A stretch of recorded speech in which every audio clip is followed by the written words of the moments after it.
Hello friends, welcome to my channel. आज के video में मैं आप लोगों को कैलकुलेशंस बताने वाली हूँ कि कैसे आप 85% का कैलकुलेशन कर सकते हैं। ये एक छोटे से एग्जांपल के साथ है। यहाँ पर आप देख सकते हैं कि ये पीएनएल के फिगर्स हैं। रेवेन्यू फ्रॉम ऑपरेशन कुछ नहीं है, अदर इनकम है। एंड अदर इनकम में डोनेशन है बेसिकली। और इसके बाद यहाँ पर एक्सपेंसेस जो हैं सारे अदर एक्सपेंसेस में ही डले हैं। और क्योंकि हमें जब बैलेंस शीट बनानी है एनजीओ की, बट वो अगर सेक्शन 8 कंपनी है तो एज पर कंपनीज एक्ट हमें शेड्यूल 3 के हिसाब से बैलेंस शीट बनानी रहती है। तो यहाँ पर बैलेंस शीट जो बनी है वो उसके हिसाब से ही बनी है। जब मैं आपको नोट्स बताऊं तो नोट्स में डोनेशन है और ग्रांट इनकम है, जैसे कि हमने अदर इनकम में देखा था।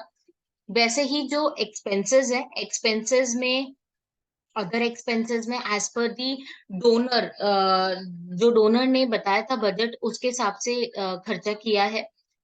तो समरी में मैं बात करूं तो टोटल खर्चा जो हुआ है वो 6,08,307 का हुआ है। बट इनकम जो है, इनकम 4,91,200 है।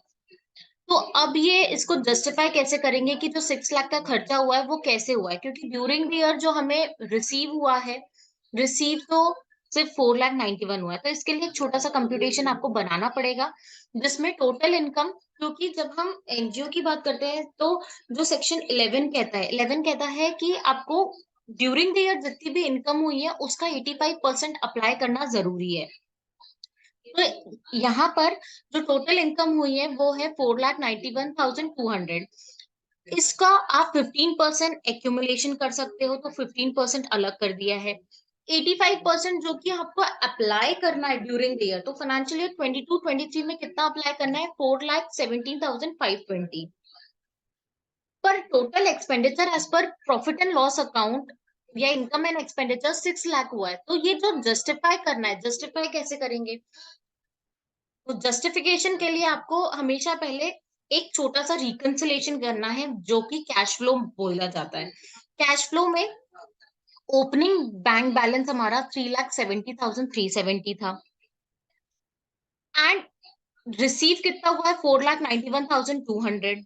तो टोटल कितना है हमारे पास खर्चा करने के लिए? 8,61,570।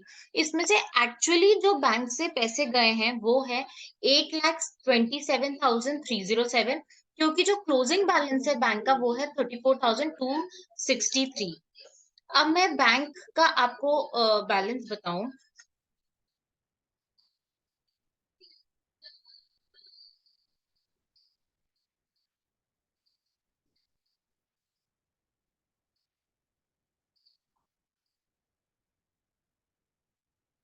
34,263 क्लोजिंग बैलेंस है और ओपनिंग 370 है।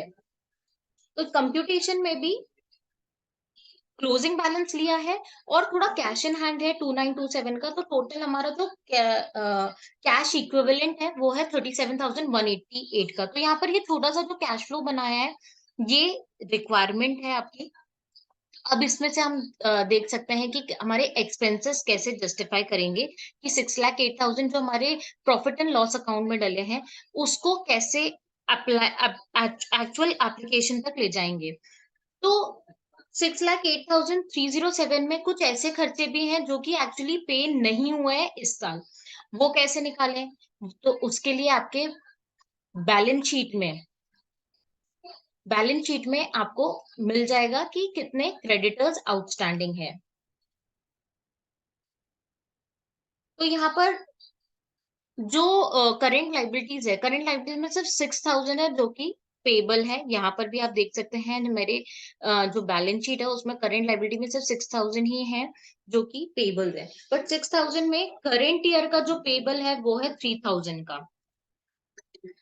प्रीवियस ईयर का जो 3,000 का है वो आउटस्टैंडिंग है इस साल भी, और इस साल एडिशनली 3,000 बुक करा है, तो वो पेबल है। ट्रायल बैलेंस पे हम जा रहे हैं तो ट्रायल बैलेंस में आपको पता चल जाएगा। ओपनिंग बैलेंस 3,000 है, ड्यूरिंग द 3,000 के और एक्सपेंसेस बुक है, तो टोटल 6,000 आउटस्टैंडिंग हो गया। तो 6,08,000 में कितना ऐसा खर्चा है जो कि पे नहीं हुआ है? वो है सिर्फ 3,000। तो 3,000 यहाँ पर लिख दिया फर्स्ट। जो कि लेस होगा, अमाउंट नॉट एक्चुअली पेड। फिर पेड आउट ऑफ कॉर्पस अगर होगा तो वो भी हम माइनस करेंगे। ये आपको ढूंढना पड़ेगा कि कुछ ऐसा तो नहीं है कि कॉर्पस से पे किया गया है, होगा तो आपको वो कंसिडर करना है।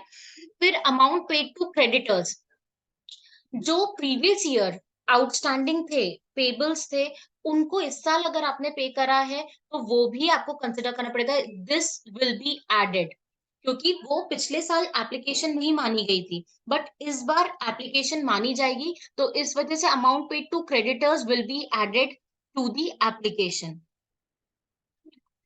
ये कैसे पता चलेगा? तो ये भी आपके बैलेंस शीट में ही प्रीवियस ईयर कितना पेबल्स थे वो आप देखिए, 2,25,000 टोटल थे, इसमें से ड्यूरिंग द ईयर कितना एक्चुअली पे हुए हैं वो आपको निकालने पड़ेंगे। तो this is also an audit purpose thing. Audit में ही आपको पता चलेगा कि ड्यूरिंग द ईयर कितना पे हुआ है। तो ड्यूरिंग द ईयर 2,25,000 में से 2,22,000 पे हो गया, क्योंकि 3,000 इज आउटस्टैंडिंग जैसे हमने अभी देखा था। तो 2,22,000 पे हुआ है, तो ये एक्चुअल एप्लीकेशन इस साल माना जाएगा, फाइनेंशियल ईयर 22-23 के, भले ये प्रीवियस ईयर के पेबल्स थे। फिर है लास्ट ईयर का हमारा एक्यूमुलेशन से हमने पैसे खर्चा किया है, लास्ट ईयर जो एक्यूमुलेशन था। तो लास्ट ईयर की मैं अगर आपको बैलेंस शीट का कंप्यूटेशन बताऊंगी, तो उसमें जो एक्यूमुलेशन था वो 32% था, वो भी इस साल खर्चा किया होगा, तभी प्रॉफिट एंड लॉस में उसके खर्चे दिख रहे हैं। तो 2,48,971 is the accumulation of last year, जो कि हमने इस बार अप्लाई किया है। फिर बाकी का जो खर्चा है, बाकी जो खर्चा किया है 6 लाख, क्योंकि 6 लाख के खर्चे अगर प्रॉफिट एंड लॉस अकाउंट में बुक्ड है, तो वो फिर कहाँ से किए? तो वो हमारे 15% एक्यूमुलेशन से किए। 15% लास्ट ईयर के, जितने भी लास्ट ईयर के एक्यूमुलेशन है वो कंसिडर किए जाएंगे, और इस साल जो आपने एक्यूमुलेशन किया है उससे भी कुछ कुछ खर्चा आप कर चुके होगे। तो ये पता कैसे चलेगा? ये अगेन आपके क्लोजिंग बैलेंस से पता चलेगा कि आपका अगर बैंक में क्लोजिंग बैलेंस सफिशिएंट है इतना कि टू जस्टिफाई दी 15% एक्यूमुलेशन, तो इसका मतलब है आपने 15% एक्यूमुलेशन नहीं यूज किया है।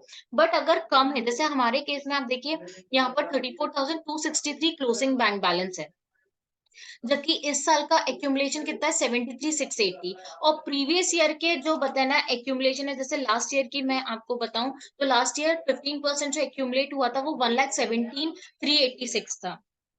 तो इसका क्या मतलब है? इसका मतलब है कि हमने 15% एक्यूमुलेशन भी इस साल यूज कर लिया है, क्योंकि हमारे बैंक में उतना कम पैसा है। तो इस वजह से जो बाकी का जो खर्चा है प्रॉफिट एंड लॉस अकाउंट में, वो जरूर 15% एक्यूमुलेशन से यूज हुआ है। तो जब हम ये सारी चीजें देखेंगे कि कैसे ऐड होगा, तो यहाँ पर ई इलेवन में टोटल एक्सपेंडिचर है, उसमें से हमने 3,000 माइनस किया, क्योंकि ये इस साल एप्लीकेशन नहीं माना जाएगा, जिस साल ये एक्चुअली पे करेंगे उस साल एप्लीकेशन माना जाएगा। उसके बाद प्लस हुआ है अमाउंट पेड टू क्रेडिटर्स, क्योंकि वो एक्चुअल एप्लीकेशन माना जाएगा। देन माइनस कर रहे हैं लास्ट ईयर का जो एक्यूमुलेशन है, क्योंकि लास्ट ईयर वो एक्यूमुलेशन ट्रीट हो गया था। तो इस बार जो ये खर्चा किया है 2,48,971, ये इस बार एप्लीकेशन नहीं माना जाएगा, क्योंकि लास्ट ईयर हमने इसका बेनिफिट ले लिया है। वैसे ही जो 15% एक्यूमुलेशन है ये भी माइनस होगा। क्यों? क्योंकि जो 15% एक्यूमुलेशन है ये तो एग्जेम्प्टेड है। लास्ट ईयर भी हमने एग्जेम्पशन क्लेम किया, और इस साल भी एग्जेम्पशन क्लेम किया है, तो इस वजह से वो भी माइनस होगा। और जो बाकी एक्चुअली अप्लाइड, ऐसे करके आपका 85% पूरा जस्टिफाई हो जाएगा। पर अब लास्ट ईयर की मैं आपको बात बताती हूँ, तो लास्ट ईयर आपका ओपनिंग बैंक बैलेंस 370। तो ये पैसे किस चीज के हैं, ये कैसे पता चलेगा? तो हमारा जो 15% एक्यूमुलेशन है ड्यूरिंग द ईयर का, मतलब फाइनेंशियल ईयर 21-22 का, ये होगा। प्लस इसके साथ साथ जो 32% हमने एक्सपेंस आउट नहीं कर पाए, अगर इन दोनों को ऐड करेंगे तो 366 आता है। तो जो बैंक में पैसे पड़े हैं, बैंक में जो पैसे पड़े हैं वो कौन कौन से हैं? जो 15% एक्यूमुलेशन किया है, और 32% जो हम खर्चा करेंगे नेक्स्ट ईयर, इस बार एक्यूमुलेशन ट्रीट कर रहे हैं, मतलब एप्लीकेशन में ले रहे हैं। तो आपको सबसे पहले बैंक में जो पैसे पड़े हैं या एफडी में पड़े हैं, वो किसके लिए हैं, आपको उसको डिफाइन करना पड़ेगा। अब जब आप फॉर्म 10B फाइल करेंगे या 10BB फाइल करेंगे, तो जस्टिफिकेशन होना चाहिए कि कितना कॉर्पस है आपके पास और कितना एक्यूमुलेशन है, वो किस फॉर्म में पड़ा हुआ है। उसके बाद ही आप एप्लीकेशंस कैसे कैलकुलेट करेंगे, वो कैलकुलेशन आपका होगा। ये मैंने छोटा सा सिंपल एग्जांपल लिया क्योंकि ये न्यूली फॉर्म्ड एंटिटी है, तो इससे आपको बेटर तरीके से समझ आ जाएगा क्योंकि यहाँ पर बैंक भी जस्टिफाई हो रहा है। तो होप आपको कैसे कैलकुलेट करना है ये समझ आया होगा। तो प्लीज इस वीडियो को लाइक करें, चैनल को सब्सक्राइब करें। इसी का ही पार्ट कैसे फॉर्म 10B में फिल करेंगे डिटेल्स, इसके लिए मैं सेपरेट वीडियो बनाऊंगी। Thank you.